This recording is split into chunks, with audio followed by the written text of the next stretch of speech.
dipersembahkan oleh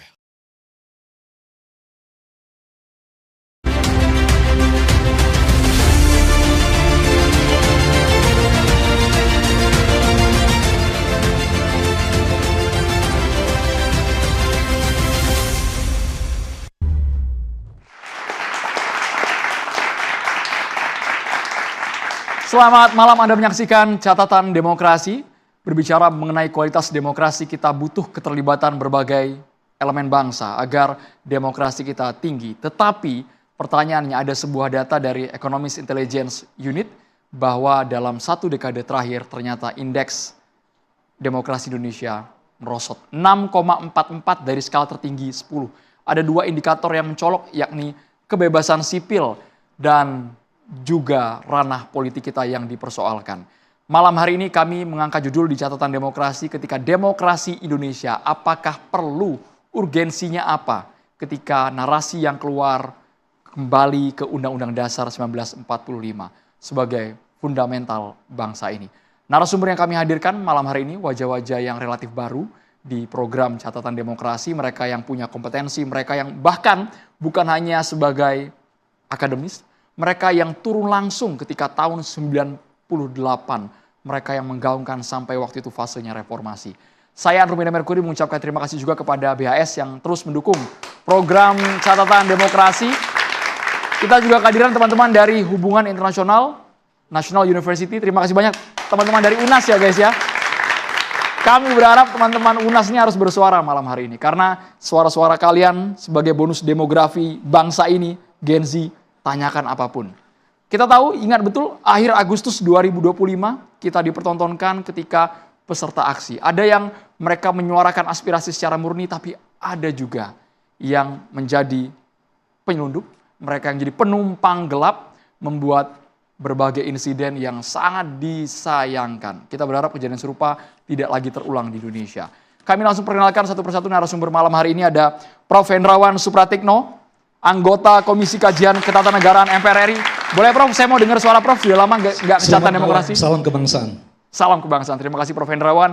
Kemudian di sebelahnya, ini mungkin baru pertama kali ke Catatan Demokrasi, tapi narasinya sudah banyak sekali jurnalnya, pakar pendidikan kewarganegaraan UNJ, Pak Yuyus Kardiman. Assalamualaikum. Waalaikumsalam warahmatullahi wabarakatuh. Dan juga kabarnya ini jauh nih, sepertinya nih Pak ya. Jauh dari program Catatan Demokrasi. Dan malam hari ini kami libatkan pengkaji geopolitik dan direktur eksekutif Global Future Institute, Pak Hendrajit. Boleh Pak Hendrajit, saya dengar suaranya Pak. Terima kasih. Salam. Terima kasih banyak Pak Hendrajit, dan juga Guru Besar Antropologi Hukum Universitas Indonesia, Profesor Sulistiowati Irianto. Selamat malam. Malam Prof. Sehat Prof. Kami juga menghadirkan, kali ini narasumber langganan di Catatan Demokrasi nih, Bung Slamet Ginting, pengamat politik dan militer, Universitas Nasional. Assalamualaikum warahmatullahi wabarakatuh. Waalaikumsalam warahmatullahi wabarakatuh. Ada jargon Bro?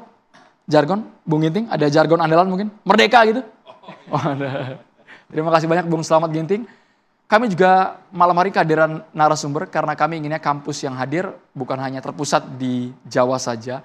Ini langsung dari Universitas Andalas, Sumatera Barat.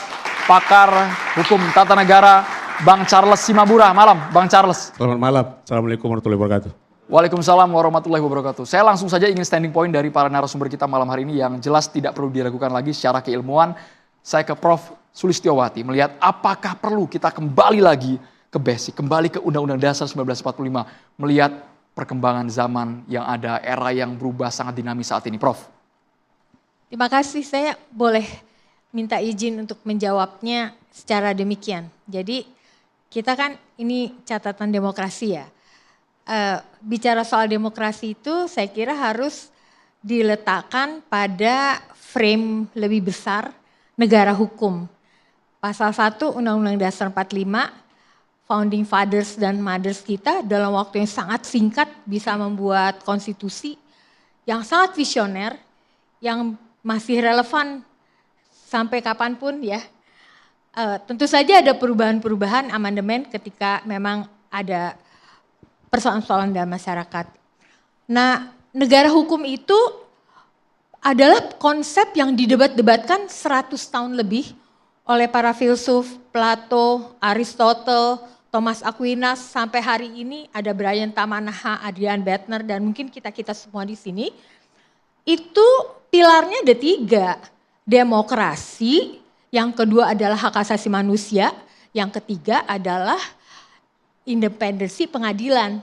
Jadi kalau ada penafsiran hukum yang menimbulkan konflik atau penerapan hukum yang menimbulkan konflik, maka harus yang menyelesaikan adalah mekanisme pengadilan yang independen.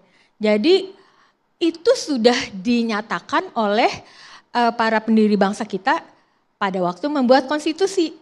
Dan kemudian 98 kita mengalami tekanan-tekanan politik berat, dan saya kira sejarah menunjukkan bahwa Indonesia itu selalu diselamatkan oleh gerakan-gerakan masyarakat sipil, dan saya kira 98 itu reformasi yang membuat Indonesia diperhitungkan dunia.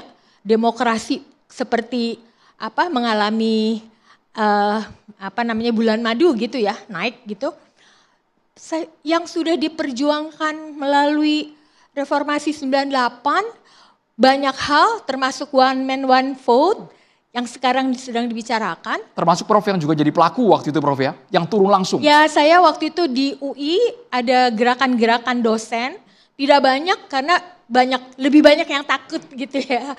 Jadi kami memang ikut dalam gerakan memperjuangkan 98 itu dengan banyak elemen lain kan.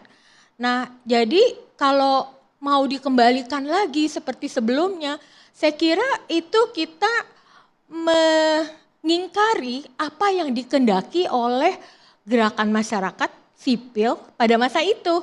Ketika kita nggak percaya sama hakim, maka muncullah komisi yudisial, ombudsman, bahkan kita punya mahkamah konstitusi. Nggak percaya polisi, ada komisi kepolisian, komisi kejaksaan, KPK, Komnas HAM, dan macam-macam gitu. Itu kan adalah kemajuan-kemajuan yang luar biasa. Lalu kalau kita mau kembalikan lagi itu, dimentahkan lagi, kita mengkhianati perjuangan dari apa yang sudah direbut. Dan itu juga dengan banyak kematian ya, orang-orang kehilangan nyawa, ribuan saya kira. Lalu juga ada kelompok-kelompok perempuan yang mengalami penyiksaan seksual, bukan hanya kekerasan seksual tapi penyiksaan seksual. Luar biasa ya, saya kira kita mesti lihatlah bagaimana sejarah kita, bagaimana kita bisa membangun Indonesia ke depan kalau kita tidak memperhitungkan sejarah yang kita bisa belajar. Kalau Prof melihat sejauh ini apakah ada sinyal ke arah sana meskipun hanya sebatas wacana, tapi ketidakpercayaan publik itu apakah harusnya segera diredam Prof? Ada tidak sinyal ke sana Prof? Enggak dong, itu saya bilang tadi, negara hukum itu pilarnya adalah hak asasi manusia. Di dalam hak asasi manusia itu adalah hak kebebasan berekspresi, kebebasan bersuara, berpendapat. Karena kalau itu diredam, maka yang terjadi ya seperti sekarang ini. Kita menjadi negara yang ditandai sebagai negara otoritarianisme hari ini. Bahkan harusnya penyelenggara negara mendasarkan tindakan-tindakan pada hukum, tapi yang kita lihat justru mereka mengubah hukum, membuat kebijakan-kebijakan baru untuk melandasi program-program yang untuk kepentingan siapa. Kan itu persoalannya. Yang mana Prof? Yang contoh hari ini kalau ditafsirkan secara sederhana yang mudah diterima oleh halayak? Misalnya ya, banyak sekali pejabat-pejabat publik membuat program-program soal gas LPG, soal rekening diblokir, soal tanah bisa kalau terlantar bisa dimiliki negara. Dan kemarin KPU kalau nggak salah ya, ijazah dan CV tidak bisa menjadi dokumen sore ini untuk sudah publik, dibatalkan, tapi Prof. hari ini dibatalkan. Itu apa itu? Gitu.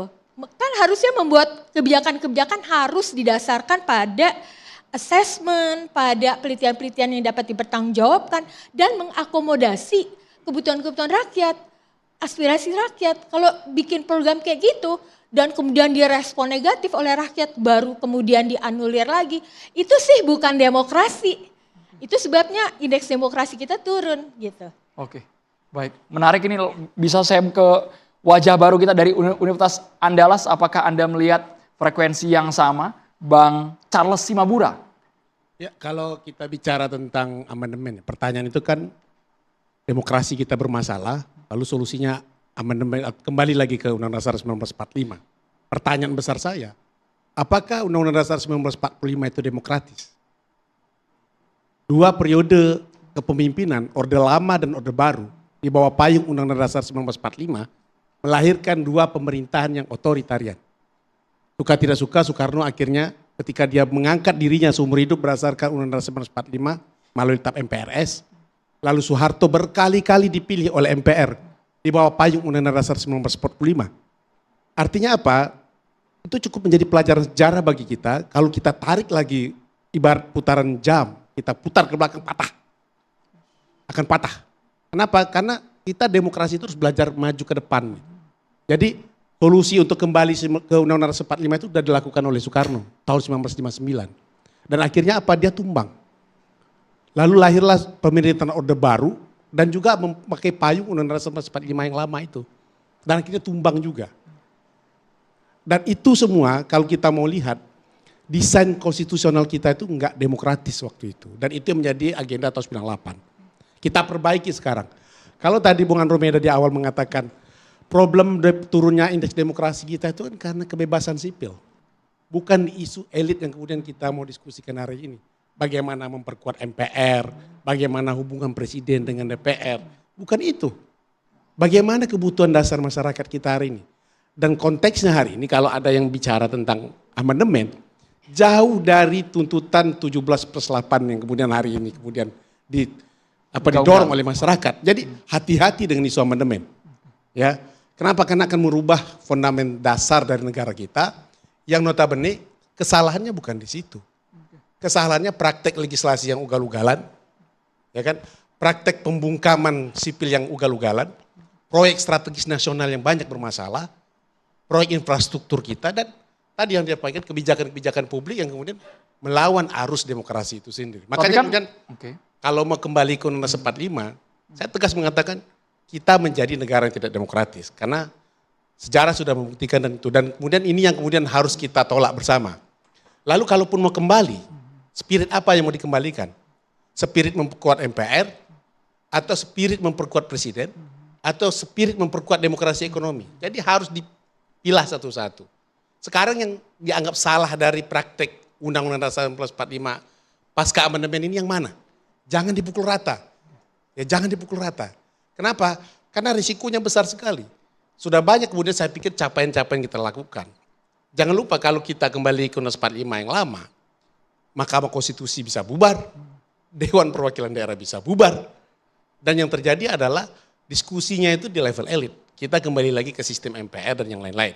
Makanya kemudian kalau mau bicara amandemen, baru kita diskusi. Tapi kalau amandemennya kembali ke Undang-Undang 45, jelas itu akan melawan arus sejarah. Argumen Anda jelas jangan sampai kita kembali ke zaman batu ya, Bang Charles. Iya betul. Jadi demokrasi itu harus maju ke depan gitu loh. Jangan sedikit-sedikit ditarik ke belakang lagi, sedikit-sedikit ditarik ke belakang lagi. Kita nggak belajar. Ya kenapa? Karena kemudian masa iya pembelajaran kita dari tahun 45 sampai dengan 98 nih. Dengan Undang-Undang Dasar 45 itu kita hanya punya 2 presiden. Ya. Sekarang keberhasilan dari reformasi ini, Undang-Undang Dasar yang baru ini, kita punya 1, 2, 3, 4 presiden baru gitu, 5 bahkan. Ya kan? Itu salah satu capaian juga. Lalu apa sih yang salah sekarang? Apa yang salah? Kita lihat penyakitnya di mana. Bacalah apa yang kemudian dituntut di 17+8 itu. Itu sudah mengakomodir itu semua itu Bang? Itu sudah mengakomodir keresahan yang ada? Bagi saya itu sudah mengakomodir itu. Jadi diskusinya jangan kemudian ketika yang dituntut adalah 17+8, kok solusinya amandemen konstitusi. Ingat, kita juga kalau belajar teori ya, amandemen konstitusi itu ada 3 modelan. 1, perubahan teks. Nah perubahan teks ini yang kemudian harus didiskusikan panjang dan mendalam. Lalu perubahan tafsir. Inilah tugas dari Mahkamah Konstitusi.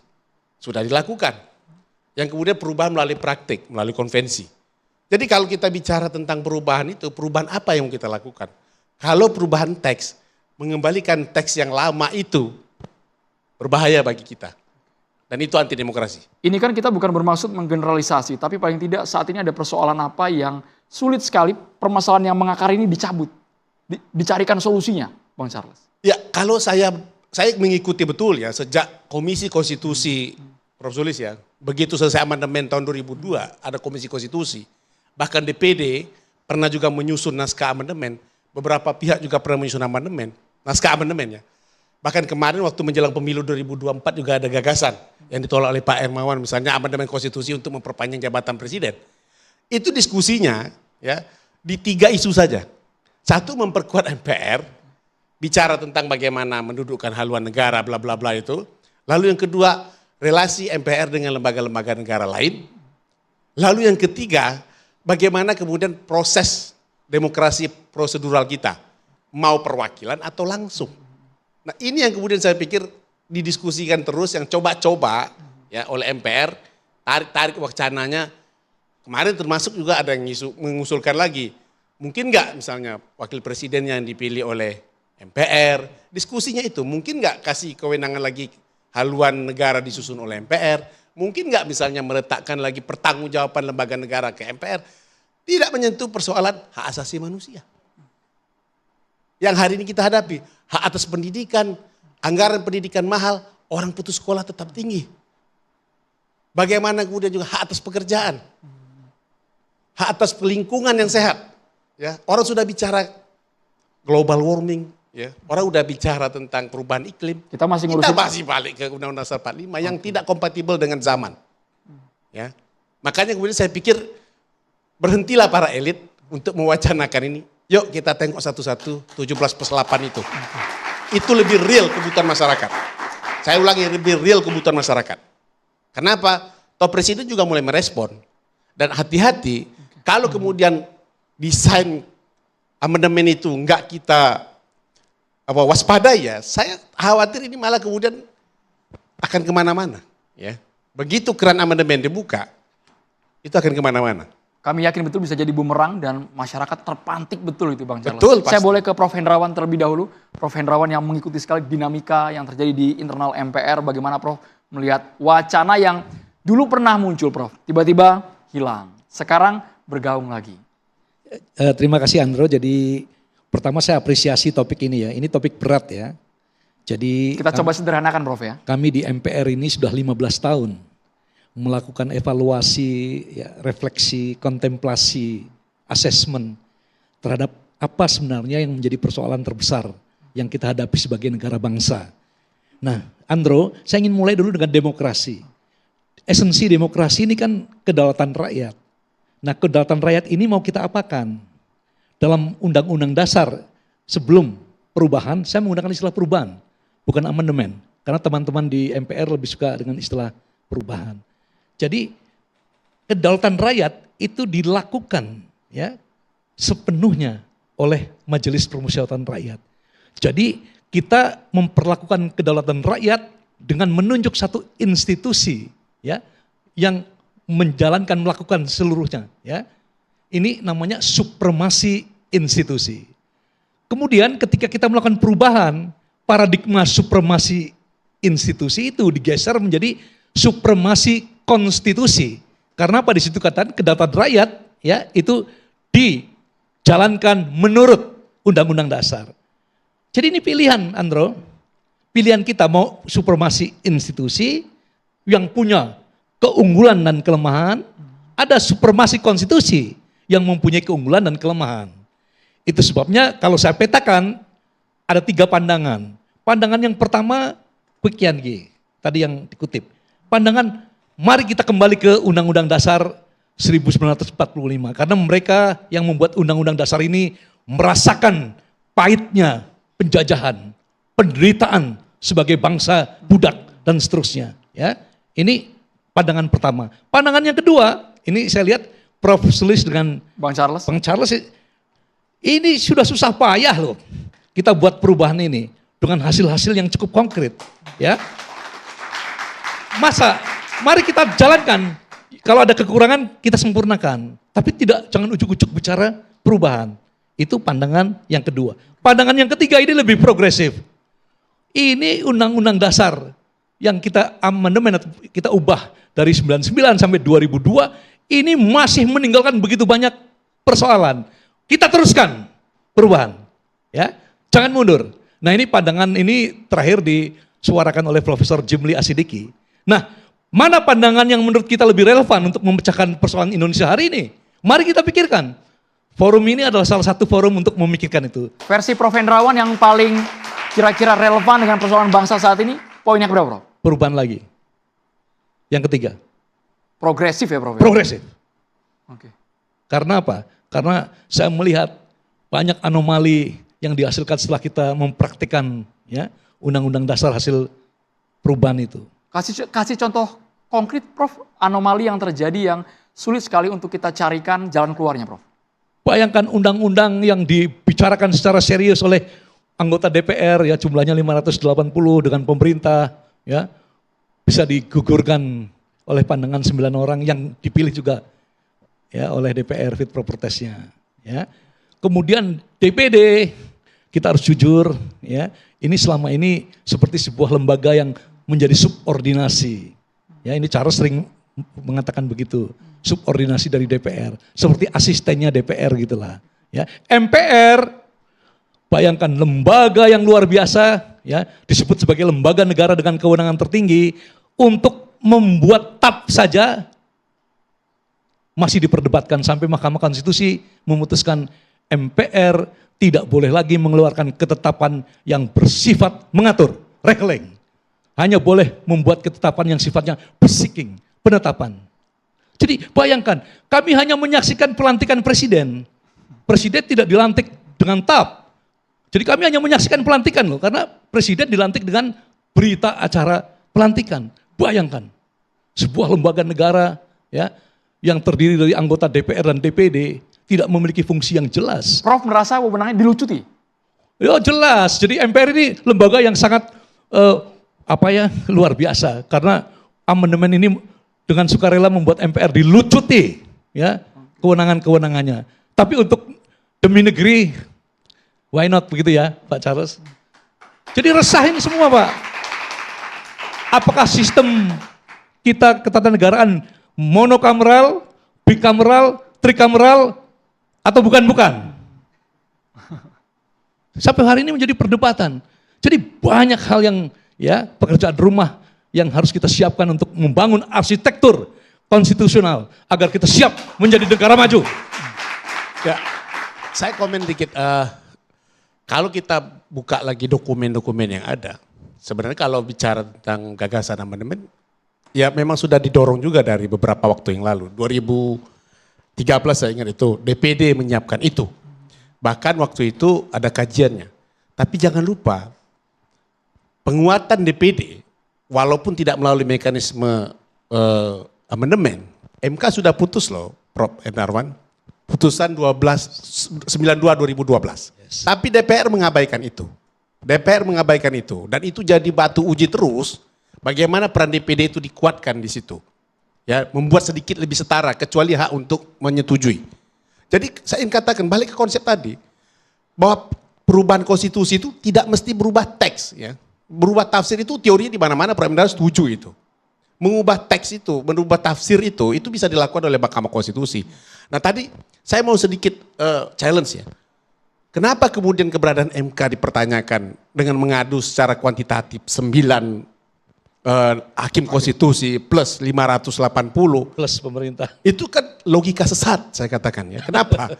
Perdebatan itu udah lama Prof. Ya sejak udah klasik zaman Marbury versus Madison tahun 1800-an udah diselesaikan oleh Amerika Serikat. Kalau itu yang dipakai logikanya, di mana kesetaraan?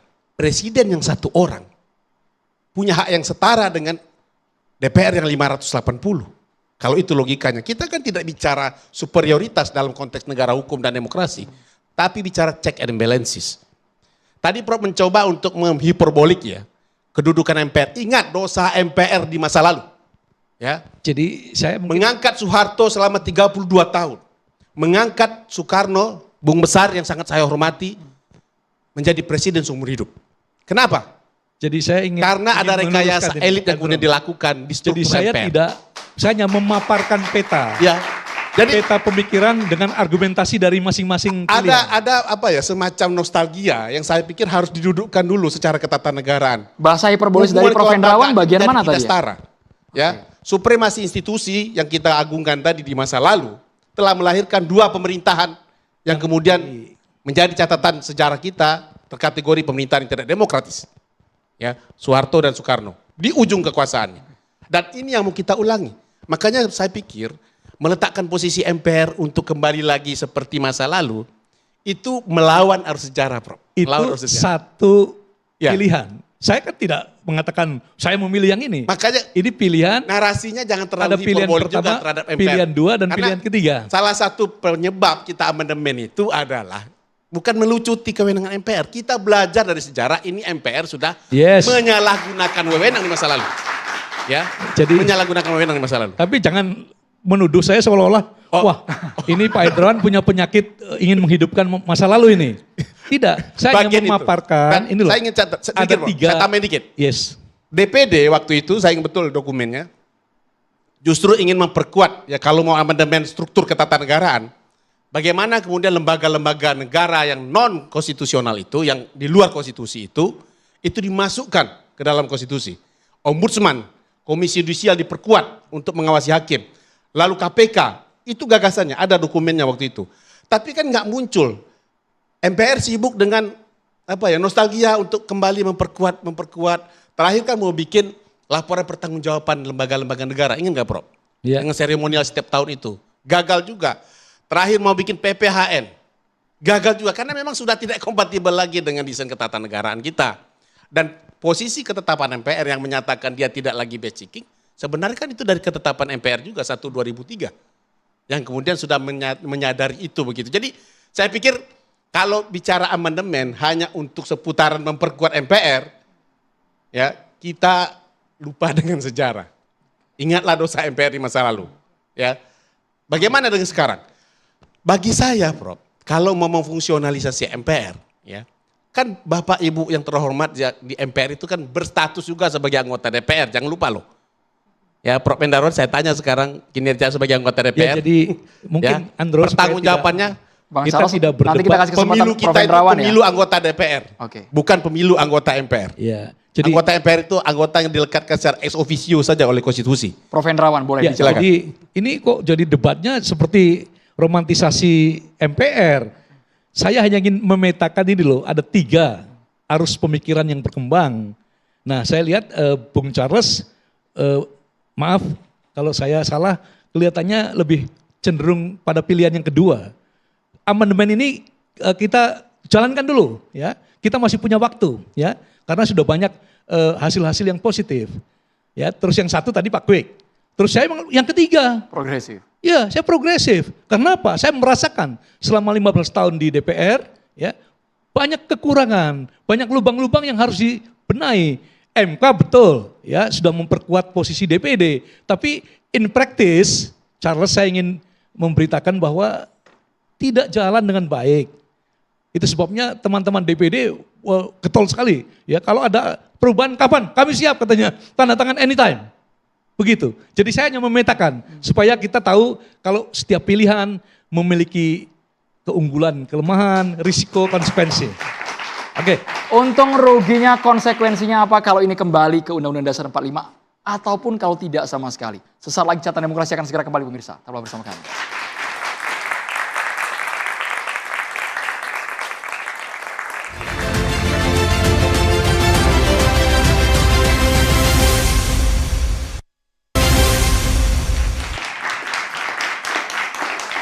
Saya langsung ke Pak Yuyus Kardiman melihat perdebatan yang tadi muncul, yang satu inginnya progresif, sebuah opsi untuk memperbaiki demokrasi bangsa ini. Tapi kita harus mencari solusi yang relevan dengan permasalahan yang dihadapi. Pak Yuyus. Baik, terima kasih Andromeda. Ada istilah begini, hanya satu di dunia ini yang tidak bisa berubah, yaitu perubahan itu sendiri. Perubahan itu sendiri Pak ya? Artinya tidak ada yang tidak berubah. Oke. Pilihan untuk kembali ke Undang-Undang Dasar 45 yang lama, perubahan. Progresif kata Prof. Hendrawan, perubahan. Saya ingin mencoba memahami kenapa ada teman-teman yang ingin kembali ke 45. Karena situasi ketika masa itu, terutama Orde Baru, rasanya nyaman. 32 tahun. Enak zamanku toh. Kira-kira Istilahnya jaringannya keluar seperti itu ya. Kira-kira itu. Hari ini banyak persoalan. Hari ini banyak persoalan. Sehingga ketika ada kelompok teman-teman yang ingin mencoba mengarah ke sana, sebuah konsep perubahan. Oke.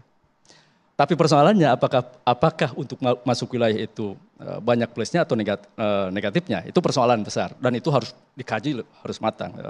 Bang Charles tadi sudah memaparkan konyol lah ke sana gitu ya. Kan kita harus melihat dulu faktor historis. Pertama, Undang-Undang Dasar 45 itu dibentuk dalam keadaan yang sangat tergesa-gesa. Dan di dalam penjelasan yang asli, sudah jelaskan tuh bahwa itu adalah Undang-Undang Dasar sementara. Muncul konsep penilaian terhadap Undang-Undang Dasar 45 singkat dan supel. Wah itu keren tuh. Disebutlah salah satu Undang-Undang Dasar termodern di dunia karena singkat dan supel. Tapi menyisakan persoalan. Persoalannya yang sangat kentara apa? Memberikan peluang untuk pemerintah menafsirkan sendiri terhadap setiap pasal. Kita tahu bahwa di dalam Undang-Undang Dasar 45 yang lama itu memberikan ruang yang sangat besar untuk presiden. Pasal 7 misalnya, 32 tahun aman-aman aja, tidak melanggar Undang-Undang Dasar 45 karena jelas tidak diatur. Pasal 10 sampai pasal 15 jelas tuh kekuasaan presiden begitu kuat, bisa melakukan apapun dengan atas nama sebagai kepala negara. DPR pasal 20 begitu dikebiri karena hanya mampu memberikan persetujuan saja terhadap undang-undang, tidak memiliki kemampuan sebagai legislatif. Kalau dinyatakan itu konyol kembali ke 45, saya setuju. Kita tidak bisa kembali ke masa lalu, karena masa lalu itu hanya sebagai cermin saja. Justru yang harus di depan, tantangan ke depan ini, peristiwa hari ini, ekonomi, sosial, politik, bangsa ini sedang bermasalah, itu sebagai tanda, Prof, bagi saya, justru memang harus ada perubahan yang sangat mendasar dalam Undang-Undang Dasar 45. Sampai amandemen keempat, Undang-Undang Dasar 45 kita belum ajak. Masih ada persoalan. Tadi, DPD katanya bikameral ternyata satu ruangannya gelap, tuh, yang satu terang, satu gelap. Itu harus diselesaikan secara konstitusi. Apalagi kalau berbicara kekinian, kalau tadi misalkan Andro berbicara kekinian, batang tubuh itu kan kalau kata Hanawiaski itu sebagai grundnormnya, fundamental norm, yang di sana memiliki konsep filosofis, di sana memiliki hal-hal yang sangat normatif. Lalu batang tubuh itu merupakan penjelasan terperinci. Bagaimana di dalam batang tubuh, di dalam pembukaan ada di sana cita-cita negara, tujuan negara, misalnya melindungi segenap tumpah darah Indonesia dan seluruh tumpah darah Indonesia. Lalu apa penjelasannya di batang tubuh dalam pasal-pasal? Pasal 33 misalnya berbicara tentang bumi air dan kekayaan alam terkandung di dalamnya. Pernah nggak menyentuh pasal itu bagaimana perlindungan terhadap bumi ini? Padahal negara kita negara agraris. Padahal alam kita, tanah kita lebih besar daripada penduduknya. Tidak ada perlindungan bumi dan air di dalamnya. Tidak ada bagaimana pengelolaan yang jelas di dalam pasal itu. Padahal harusnya ada termaktub di dalam hukum dasar konstitusi. Sehingga memperlancar, memperjelas untuk nanti diurai di dalam undang-undang yang lainnya sebagai undang-undang pelaksana. Contoh lagi misalnya yang lain, saya melihat beberapa hal. Hari ini berbicara tentang green citizen, warga negara hijau. Tapi sampai hari ini tidak ada. Bagaimana undang-undang dasar mengakomodir tentang hal itu. Padahal kita tahu Indonesia sebagai wilayah yang sangat harusnya hijau, tetapi warga negaranya tidak dibangun dan tidak dilindungi untuk melakukan itu. Bagi saya, itu yang harus diterobos, bahwa amandemen penting dilakukan untuk menjawab persoalan hari ini. Dan itu tidak bisa ditunda lagi. Ini clear ya, untuk menutup celah yang ada. Ya, betul.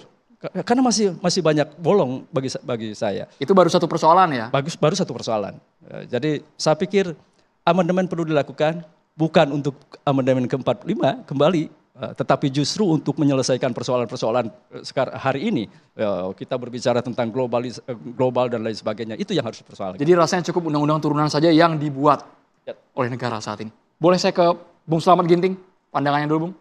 Ya, pada hakikatnya menurut saya rumusan Undang-Undang Dasar 1945 hasil amandemen Undang-Undang 45 ke-1 tahun 99, amandemen kedua tahun 2000, amandemen ketiga tahun 2001, dan amandemen keempat tahun 2002.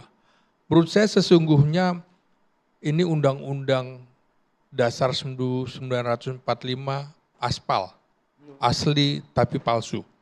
Karena itu menurut saya, karena ini Undang-Undang 1945 aspal, maka hasil amandemen Undang-Undang Dasar 1945 yang ke-1 sampai ke-4 ini, saya berpikir perlu amandemen, tapi istilahnya bukan amandemen ke-5, tapi adalah amandemen ulang. Jadi amandemen ulang, namun hasil amandemen ulang tersebut tetap kita masukkan ke dalam adendum. Yang namanya undang-undang dasar di seluruh dunia, Amerika saja, hanya punya 7 pasal. Dan yang dikemukakan hasil amandemen pertama sampai keempat itu detail. Kalau detail namanya undang-undang, bukan undang-undang dasar. Karena itu supaya tidak menghilangkan apa yang pernah dilakukan, maka itu dimasukkan di dalam adendum, cuma dipersingkat. Jadi yang namanya undang-undang dasar itu tidak boleh diamandemen setiap tahun. Seperti yang terjadi hasil DPR atau MPR 1999 sampai 2004, itu keliru. Namanya konstitusi itu tidak boleh diamandemen setiap tahun. Itu kan setiap tahun. Amandemen pertama 99, kedua 2000, dan sampai 2002. Karena itu menurut saya hasil amandemen, jadi perlu amandemen, tapi namanya amandemen ulang, ditata ulang. Saya nggak setuju pakai istilah amandemen ke-5, tapi amandemen ulang. Nah ini untuk menjabarkan, untuk menjelaskan bahwa ini memang aspal. Jadi konteksnya berbeda sekali dengan ketika The Founding Fathers kita merumuskan ini pada tanggal 18 Agustus 1945. Nah, ketika merumuskan ini, jadi Undang-Undang Dasar 45 yang asli tetap dipakai, yang kemarin itu hasil undang-undang aspalnya dimasukkan di dalam adendum. Nah, jadi mengakomodasi semuanya, itu jalan tengah moderat. Karena begini, lampiran keempat pada naskah Undang-Undang Dasar 1945 itu otomatis amandemen ulang terhadap Undang-Undang Dasar 45 aspal hasil amandemen 1 sampai ke 4 itu supaya memenuhi tuntutan kelompok-kelompok yang menginginkan kembali ke Undang-Undang Dasar 45. Oke? Kelompok-kelompoknya siapa saja Bang? Dijabarkan lagi agar publik teringat. Iya, kan ada kelompok yang ingin ke Undang-Undang Dasar 45 yang asli. Oke. Tapi itu dengan amandemen ulang terakomodasi. Kemudian yang ingin amandemen terakomodasi juga. Ini kita harus cari jalan tengah. Di dalam politik itu harus ada konsensus. Konsensusnya itu harus kembali lagi ke sejarah ketika Undang-Undang Dasar ini dibentuk. Karena begini, misalnya ya, hilang GBHN. Maka kita harus hidupkan kembali GBHN melalui itu tadi, amandemen ulang, mengingatkan kita adanya GBHN dan terwujudnya cita-cita gerakan moral reformasi tetap ada. Seperti misalnya harus tetap ada pembatasan masa jabatan presiden, harus tetap ada. Terus kita tidak bisa lagi juga menggunakan model-model misalnya trias politika. Itu beda. The founding fathers kita lengkap, selain trias politika ada BPK, ada DPA, itu lebih lengkap. Nah, ini harus saya kemukakan karena kalau kita berbicara tahun 1945 itu kan jelas secara sadar ataupun tidak sadar banyak yang ingin mengadopsi nilai-nilai ajaran Marxisme, Leninisme, komunisme, bahwa demokrasi adalah penggunaan kekuatan massa untuk memaksakan pendapat secara radikal. Demo-demo itu yang memaksa perubahan, itu bukan demokrasi ala kita. Itu demokrasi model proletar yang memaksakan kehendak seperti itu. Nah kemudian kita juga pahami juga bahwa ketika kita ingin merumuskan Undang-Undang Dasar 45, itu terjadi perdebatan yang luar biasa. Semuanya, apalagi kemudian ketika Muhammad Hatta mengeluarkan maklumat X tentang pembentukan partai-partai, maka paham-paham itu masuk di dalam partai ingin mengubah ideologi negara kita melalui macam-macam. Itu kalau trias, misalnya trias politika Montesquieu, dasar falsafahnya apa? Individualisme, liberalisme yang dikemukakan oleh para tokoh-tokoh revolusi Prancis. Nah ini tidak pas buat kita. Begitu juga bagaimana nilai-nilai komunisme yang ingin diterapkan. Kita sudah punya pengalaman itu. Karena itu peristiwa 98 itu juga harus kita maknai bahwa kita pernah juga ada pemberontakan-pemberontakan yang ingin memasukkan ideologi-ideologi selain Pancasila. Apakah kemudian ketika kita mengubah amandemen sampai 4 amandemen itu, tidak ada nilai-nilai asing yang ingin dimasukkan ke dalam Undang-Undang Dasar 45? Jelas ada. Anda meyakini ada susupan tersebut? Pasti. Karena itu menurut saya kita harus membaca amandemen Undang-Undang Dasar 1945, Undang-Undang 2002 itu adalah undang-undang aspal, asli tapi palsu. Itu standing point dari Bang Slamet Ginting. Pak Hendrajit, kami ingin dengar suaranya. Apakah Bapak setuju kembali ke Undang-Undang Dasar 1945? Sesaat lagi Pak Hendrajit. Kita harus jeda di catatan demokrasi bersama.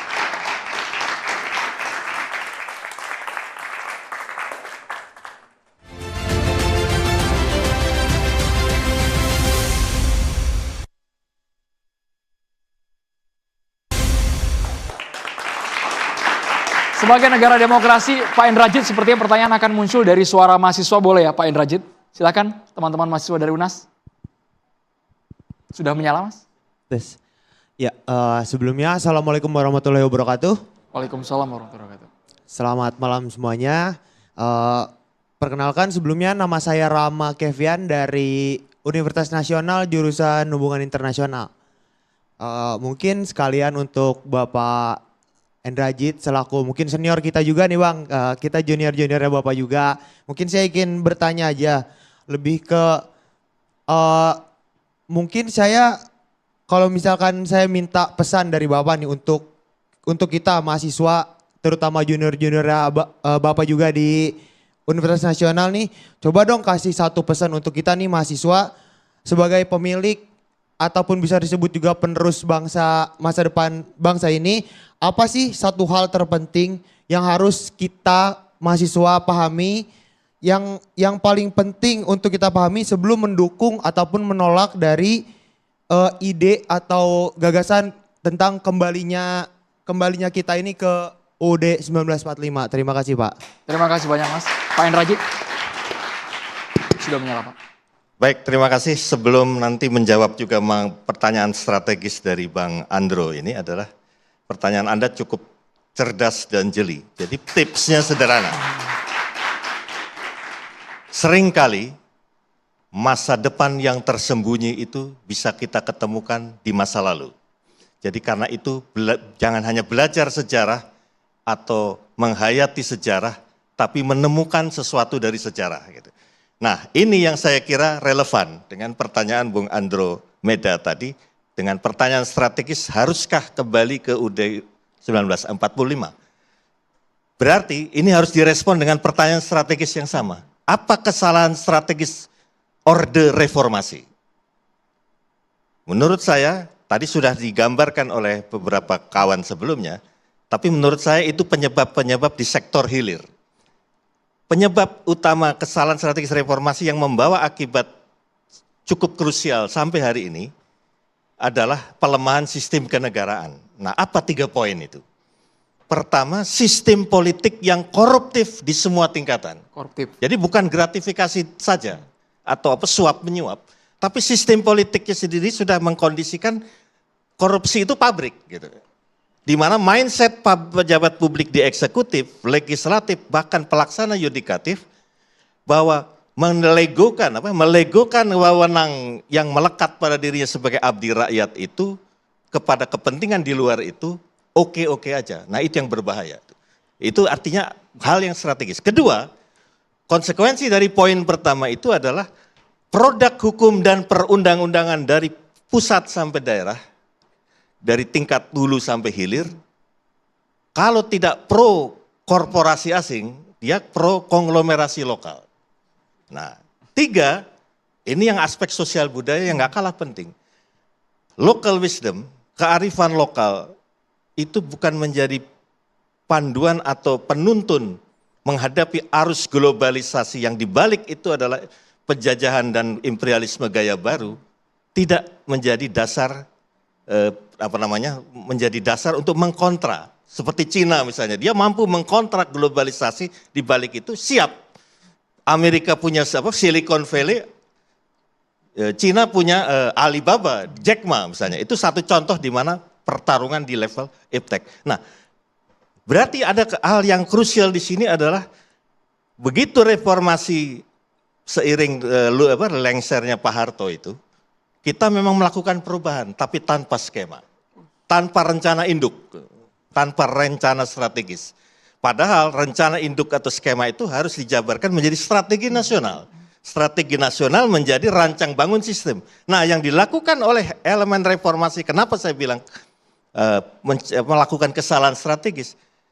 Elemen reformasi itu, kaum reformis ini hanya menciptakan perubahan sistem tanpa panduan skema dan strategi. Jadi kita tidak menyusun konfigurasi apalagi formasi politik yang pro rakyat. Nah, oligarki itu kan hanya buah dari yang saya gambarkan tadi, pelemahan di sistem politik yang koruptif di semua tingkatan. Otomatis rekrutmen hanya membolehkan orang-orang yang setuju dalam skema itu mentas. Tapi orang-orang yang berbagai talenta yang terpanggil ke politik bukan hanya sebagai satu karir politik, tapi juga punya passion di dalam menjabarkan cita-cita negara. Yang capable ya? Yang capable, itu ditangkal. Jadi ibaratnya kayak, istilahnya justru kayak ibarat harusnya hujan, malah jadi di pawang. Jadi pawang itu yang terjadi. Itu sistem ini mempawang perubahan. Nah, di dalam konteks itu, baru pertanyaan kedua dari Bung Andromeda tentang haruskah kembali ke UUD 45, ini pun ada pertanyaan yang harus direspon. Apakah kembali kepada Undang-Undang Dasar 1945 berarti merestorasi Orde Baru atau kembali ke era Orde Baru, atau sebetulnya kita justru kembali kepada Orde Proklamasi 1945. Nah, di sini dalam konteks yang sayangnya belum dijabarkan lebih jauh oleh Pak Kwe Kiangi, berarti kuncinya di situ adalah justru di MPR. Problemnya adalah itu kan nggak sempat teruji oleh sejarah karena di-bypass oleh maklumat X, Sultan Syahrir dan Bung Hatta yang ditekan Bung Hatta, sehingga multi-party system dan parliamentary system itu menjadi dasar. Nah, itu jadi terkooptasi oleh terjegal malah. Sehingga padahal kalau kita lihat produk MPR yang duduk di sana itu kan ya, cikal bakalnya ada di BPUPKI kan. katakanlah begini, dan itu intinya dua sebetulnya. Kalau kita mau bicara parpol ataupun majelis pemusyawaratan rakyat, whatever, kuncinya dua, utusan daerah, utusan golongan. Samratulangi, dia intelektual, tapi kedaerahan bobotnya dia tokoh dari Sulawesi Utara. Wahid Hasyim, putra dari Hasyim Asy'ari, pendiri NU, tokoh agamaan, jadi ulama, tapi juga intelektual, dan dia mewakili bobot keterwakilan dari Jawa Timur misalnya. Soekarno-Hatta, memang karena dia di dalam dunia politik, dia anggap aja mewakili politisi ya, kalau sekarang di DPR gitu kan. Nah, tapi ada tokoh-tokoh Muhammad Yamin, dia budayawan, tapi juga mewakili bobot keterwakilan Sumatera Barat, walaupun beliau sendiri punya empati yang besar di dunia kultur Jawa ya, dalam konteks itu. Artinya apa? Kalau ini berlanjut terus, MPR sesungguhnya itu bukan yang MPR Orde Baru, yang penunjukan itu, tapi yang betul-betul mewakili dinamik yang 60 orang itu adalah orang-orang mewakili nyawa dari bangsa kita. Representasi setiap elemen. Ya, representasi elemen ada semua di situ. Nah, problemnya ketika kemudian multi-party sistem justru bobot keterwakilan itu hilang gitu. Politisi yang benar-benar karir politik dan sebagainya. Nah, tapi kemudian kan demokrasi terpimpin. Memang ada satu problemnya di era Soekarno waktu kembali ke demokrasi terpimpin, dia tetap masih coba-coba tetap dalam mewakili kelembagaannya. Rohnya emang Soekarno, tapi multi party sistemnya, bagi-bagi kekuasaan, politik dagang sapinya kan tetap gitu. Nah, lahirlah Orde Baru. Nah, Orde Baru sebetulnya kalau kita mau asumsikan bahwa sampai tingkat tertentu Pak Harto sebetulnya membuat kesinambungan dengan era Orde Proklamasi. Sebetulnya di MPR era Pak Harto sebelum yang belakangan-belakangan ya, yang asal main tunjuk aja itu kan tokoh-tokoh yang bobot juga. Solihin GP yang sempat juga di PDIP, partainya Pak Hendrawan. Itu tokoh daerah Jawa Barat. Bukan selain beliau juga gubernur Jawa Barat gitu. M. Nur, Jawa Timur, memang gubernur Jawa Timur. Tapi ketika ketokohan dia sebagai utusan daerah di MPR, bobot ketokohannya ya sebagai orang di daerah Jawa Timur gitu. Nah, banyak hal lain, belum lagi dan di MPR pun ulama, cendekiawan, ya orang-orang seperti Nurkolis Majid, seperti Buya Hamka, seperti orang-orang yang yang diistilahkan Pak Kwik itu orang-orang hebat juga. Nah, di dalam konteks ini, kalau pertanyaannya kembali kepada UUD 45, saya setuju kembali ke UUD 45, tapi dengan catatan kembali ke Orde Proklamasi. Jadi berarti bicara 18 Agustus 1945. Nah, di dalam konteks itu, ini yang saya katakan di awal pertanyaan kawan saya dari UNAS tadi, berarti kita harus menemukan sejarah itu. Jadi kembali ke UUD 45 untuk menemukan masa lalu gitu, untuk ke depan justru. Sampai di Orde Proklamasi. Prof Sulis komentarnya Prof. Terima kasih Mas Andro. Saya ingin menjawab apakah kita membutuhkan perubahan hukum dalam hal ini konstitusi. Hukum itu sebagai dogma, sebagai doktrin, itu kan isinya pasal-pasal yang ideal-ideal, cita-cita. Jadi orang butuh mengetahui, melek hukum sehingga mereka tahu konsekuensi dari tindakan-tindakannya itu. Kan, jika engkau mencuri maka dan sebagainya. Tetapi itu masih sebatas cita-cita ideal-ideal. Nah, bagaimana masyarakat? Hukum itu perubahannya sangat lambat dibandingkan dengan masyarakat yang begitu cepat. Kalau kita lihat hari ini, temuan-temuan sains, teknologi digital itu menyebabkan revolusi artificial intelligence yang luar biasa. Artinya perubahan hukum itu adalah keniscayaan gitu loh. Nggak bisa ditunda-tunda. Harus dilakukan. Nah, saya punya pemikiran yang saya pelajari di dalam antropologi hukum. Pertemuan antar sistem hukum itu juga suatu keniscayaan. Hukum adat ketemu hukum agama ketemu hukum negara, hukum adat ketemu hukum negara, melahirkan hukum-hukum baru. Dan hari ini dalam situasi globalisasi, bukan hanya globalisasi ekonomi ketika terjadi pertukaran barang dan jasa yang begitu masif, globalisasi politik ketika ada penjajahan bilateral, multilateral dan lain-lain, tapi juga globalisasi hukum.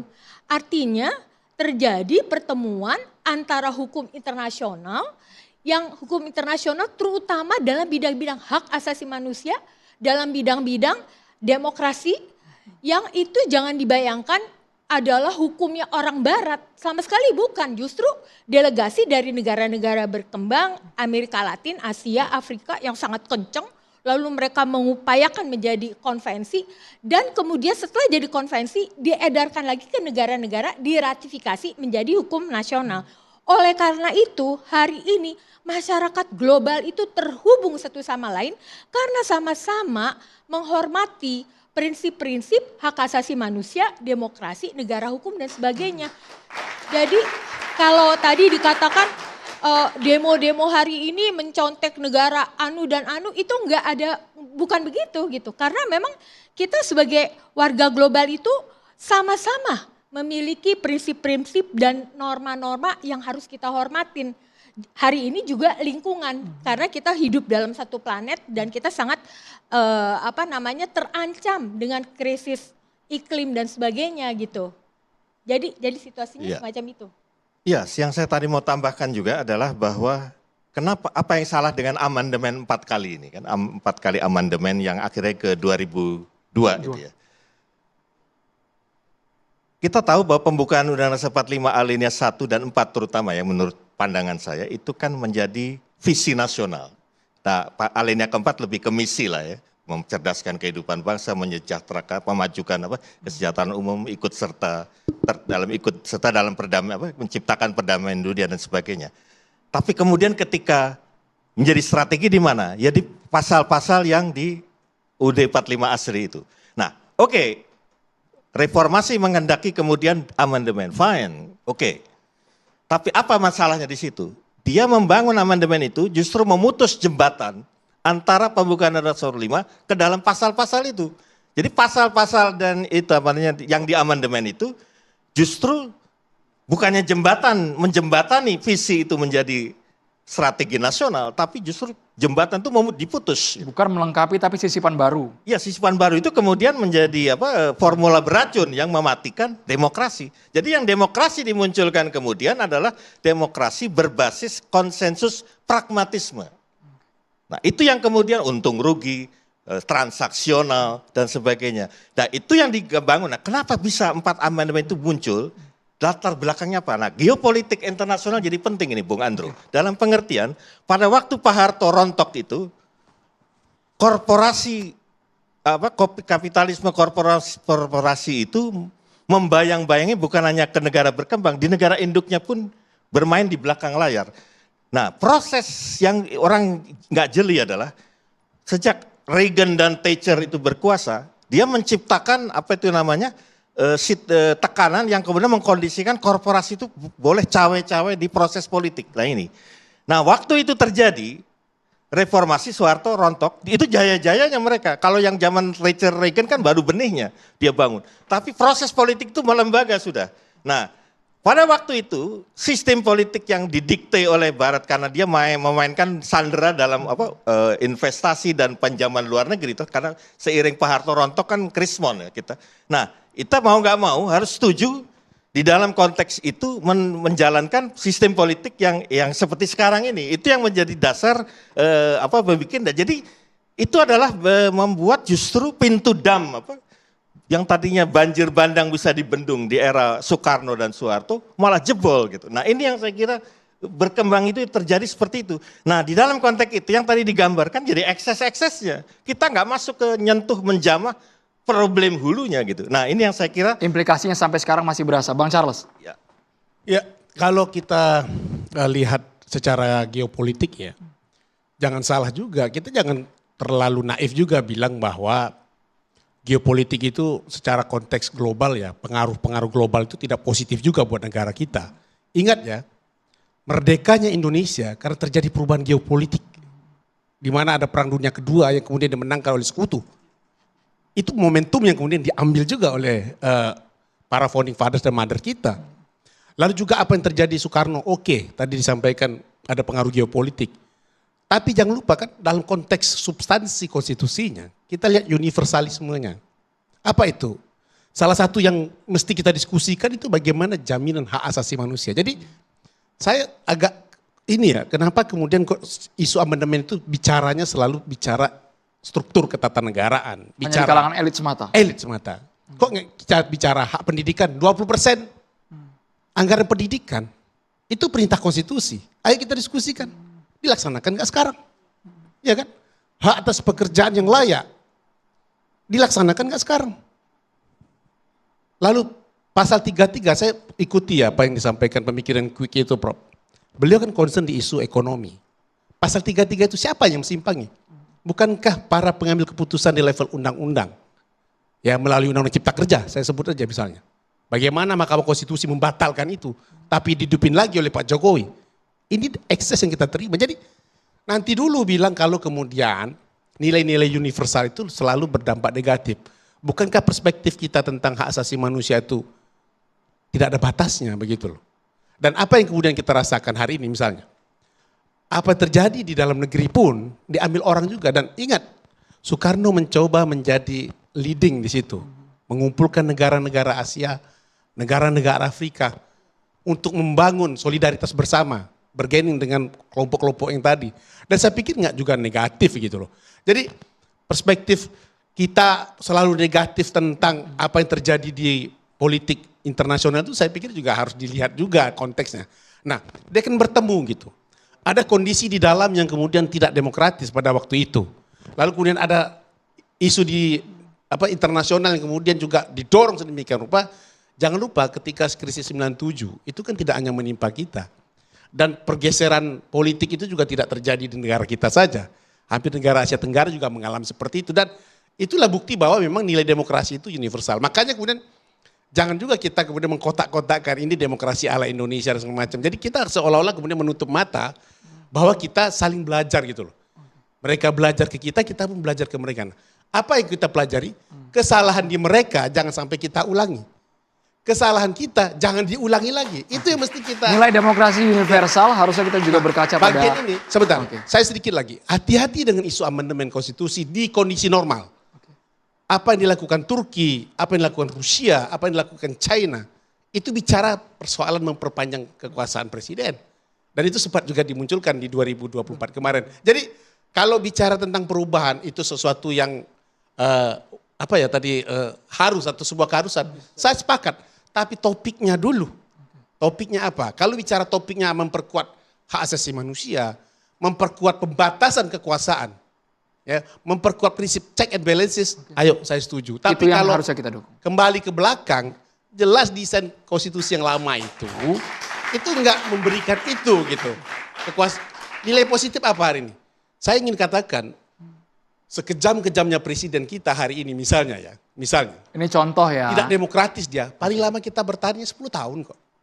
Dan bagi saya sebagai sebuah demokrasi, 32 tahun aja kita bisa bertahan, apalagi cuma 10 tahun. Jadi kalaupun mati demokrasi di era pemerintahan ini, paling lama 10 tahun. Itu kelebihan konstitusi kita. Sesaat lagi kita akan segera kembali di Catatan Demokrasi pemirsa.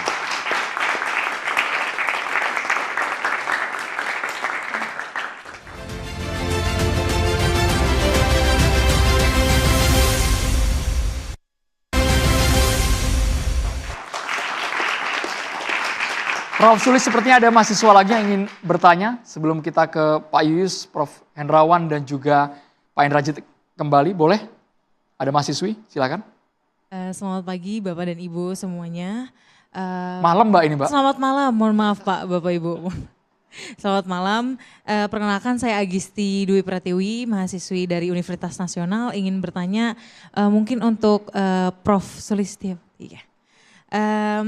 Saya ingin bertanya tentang selama ini kan amandemen Undang-Undang Dasar 1945 ini dianggap sebagai bentuk penyesuaian zaman ya. Tapi ada juga yang melihatnya justru sebagai membuat arah demokrasi itu jadi tidak menentu gitu.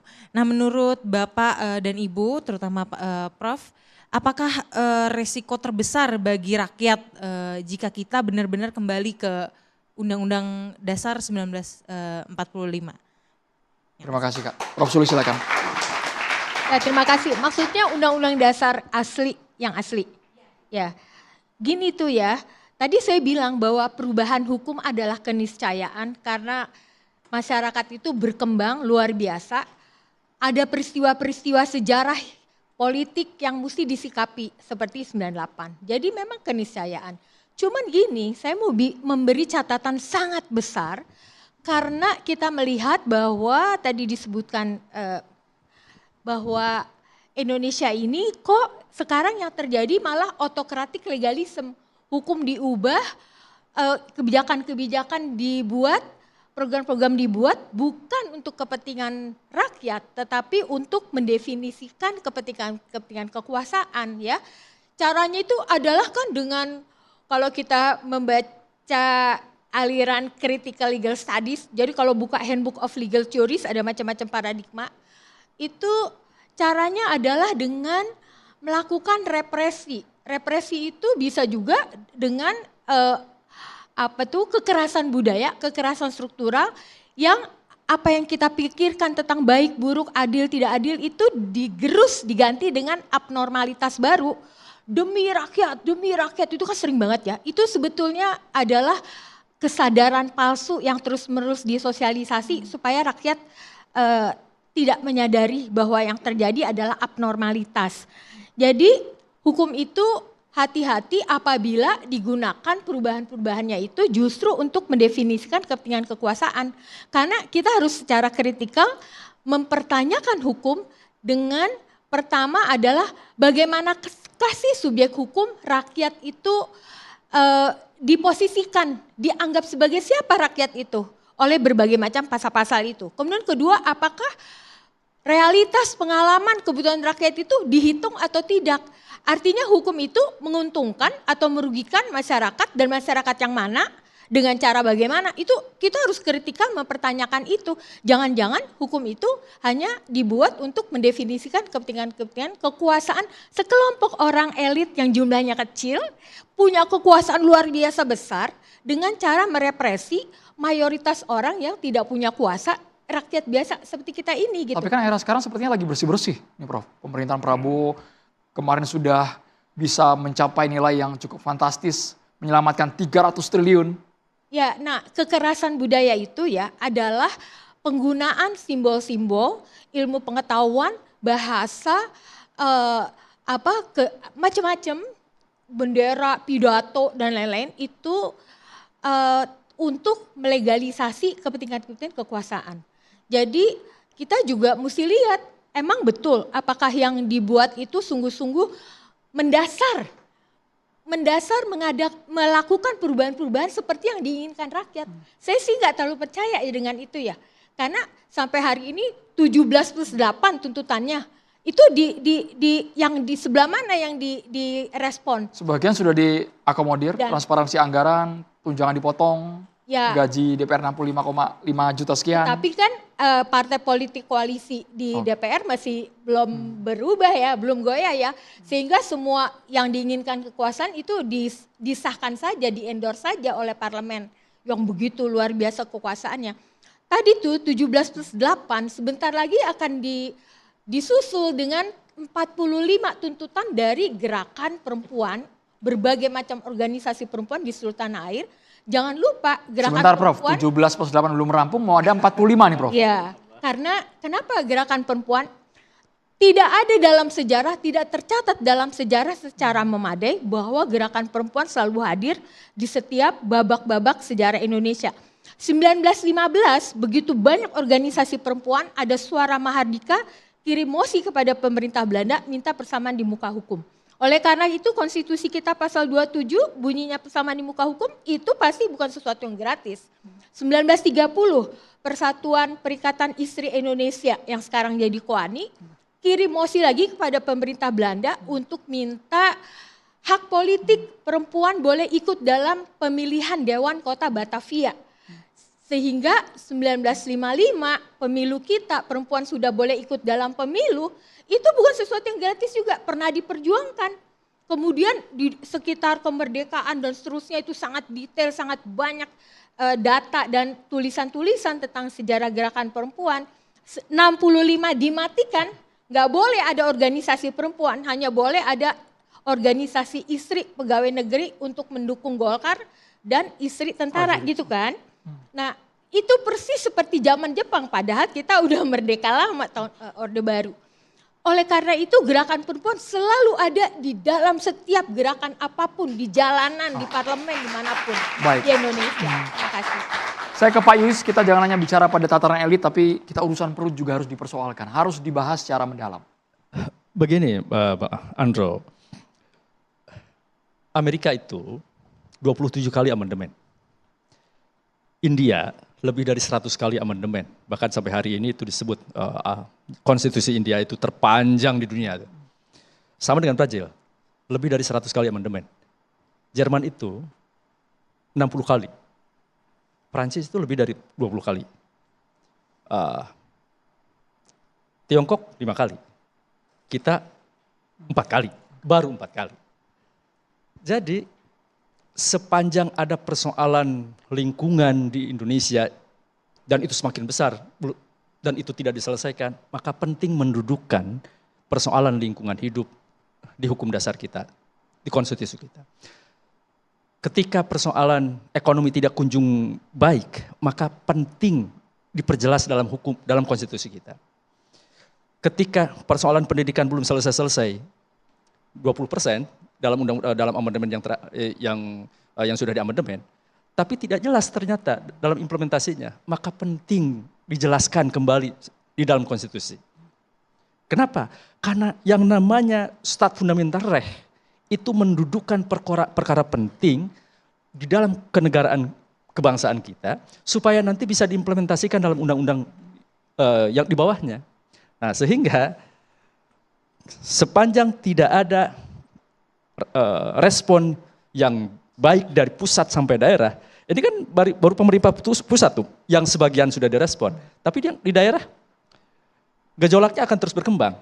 Semakin itu ditunda, maka semakin cepat gerakan akan terus berkembang.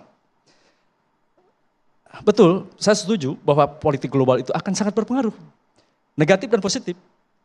Dan hari ini dunia global menjadi alarm bagi kita ketika pemerintahan kita tidak mampu melakukan respon dalam kehidupan masyarakat yang begitu dinamis hari ini. Tuntutannya sangat kencang. Kenapa ada tuntutan? Karena ada persoalan. Maka jangan berharap kita akan bisa stabil. Untuk itu saya pikir amandemen kelima mau apa amandemen baru, mau amandemen apa, itu adalah sebuah keniscayaan dan keharusan bagi kita. Prof. Hendrawan. Ya, jadi kembali ke laptop ya. Jadi tema malam hari ini adalah demokrasi Indonesia. Haruskah kita kembali ke Undang-Undang Dasar 1945? Nah, saya kira penggagas dari tema ini, saya sebenarnya ingin bertanya, apa yang mendasari kenapa tema ini muncul? Apakah demokrasi kita dibajak oleh oligarki, ya, sehingga hukum pun ya direkayasa sedemikian rupa untuk melanggengkan kekuasaan, ya, untuk mengartikulasikan kepentingan kelompok tertentu? Apakah sebagai bangsa yang merdeka sudah 80 tahun, kita belum bisa mengatasi persoalan yang paling mendasar dalam kehidupan kita, KKN, yang membawa kita ke era reformasi? Korupsi semakin merajalela, darurat korupsi, kolusi enggak tanggung-tanggung, nepotisme menjadi sumber dari korupsi yang luar biasa. Apakah itu? Nah, Andro dan teman-teman semua, saya ingin mengingatkan, ini Pak Charles tahu persis, MPR itu pernah mengeluarkan TAP 1 tahun 2003. Ya. Nah, dalam TAP 1 tahun 2003 ini, MPR menyebutkan beberapa undang-undang yang masih berlaku sampai seluruh ketentuannya itu dijalankan. Nah, saya sebut dua aja. Ada beberapa, Andro, tapi dua hal yang penting sekali. Prof, ya? Yang pertama tentang TAP etika kehidupan berbangsa. Ya, ingat hukum itu mengapung di atas lautan etika. Kalau etika tidak beres, hukum menjadi enggak keruan. Ya, pemilu jadi enggak keruan. One man one vote bisa berubah menjadi one man one envelope. Ya, Vox Populi, Vox Dei berubah menjadi Vox Populi, Vox Money. Dan seterusnya. Ini etika kehidupan berbangsa. Terus yang kedua, TAP nomor 8 tahun 2001. Ya, betul ya? Yang mengatakan apa? Arah dan kebijakan pemberantasan KKN. Nah ini itu sebabnya pertanyaan yang harus kita jawab, Prof. Sulis, adalah apakah ekosistem kita yang dihasilkan dari undang-undang dasar yang tadi sudah diubah 4 kali ini, ya, itu ekosistem kelembagaannya tidak memadai untuk menjawab tantangan-tantangan ke depan ini. Adis tadi pertanyaannya, ya. Pasal 33 misalnya ini, Andro. Pasal 33 itu jelas spiritnya sosialisme, ya. Spiritnya sistem ekonomi kita adalah minimal state capitalism, kapitalisme negara. Kemudian ditambah ayat keempat yang katanya membuat kita menjadi sistem ekonomi liberal. Ayat yang keempat. Nah kalau seperti itu apa solusinya? Kita sudah mengatakan, ya solusinya kita harus mempunyai pemerintahan yang bersih. Karena sistem pasar tanpa pemerintahan yang bersih, yang terjadi amburadul. Saya yakin betul semua narasumber malam hari ini sepakat kita harus menentang perilaku koruptif. Catatan Demokrasi akan segera kembali sesaat lagi pemirsa.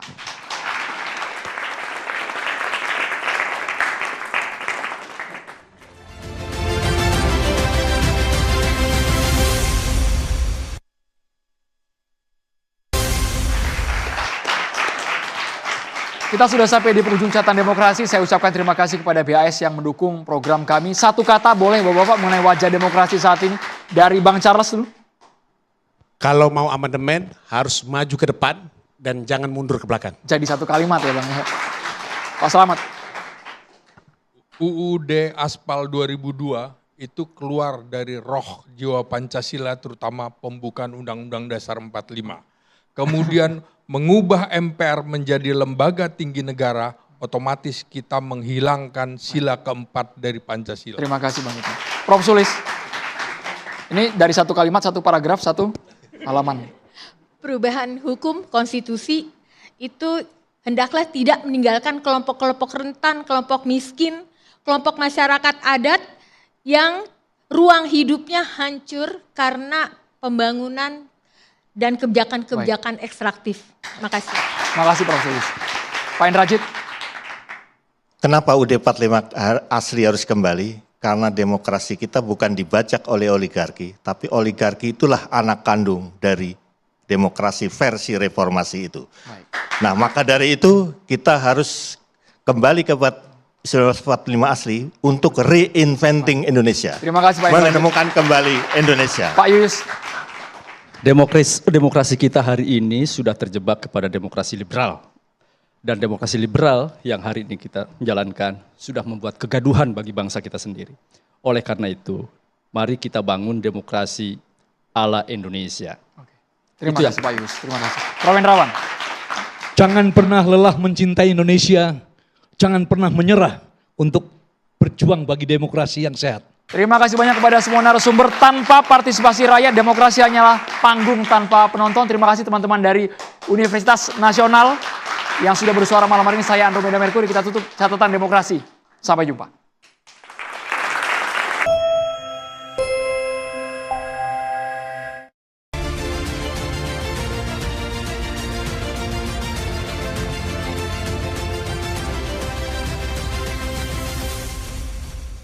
Dipersembahkan oleh